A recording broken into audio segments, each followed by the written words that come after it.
El misterioso sonido del cielo que nadie pudo explicar. En una pequeña ciudad, varios vecinos oyeron un ruido imposible de localizar. Parecía venir del cielo, pero nadie veía nada arriba.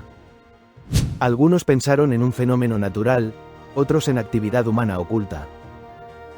Lo extraño es que casos parecidos han aparecido en muchos países. Hasta hoy, su origen sigue siendo un enigma para muchos. ¿Tú qué crees que pudo ser? Cuéntalo en comentarios.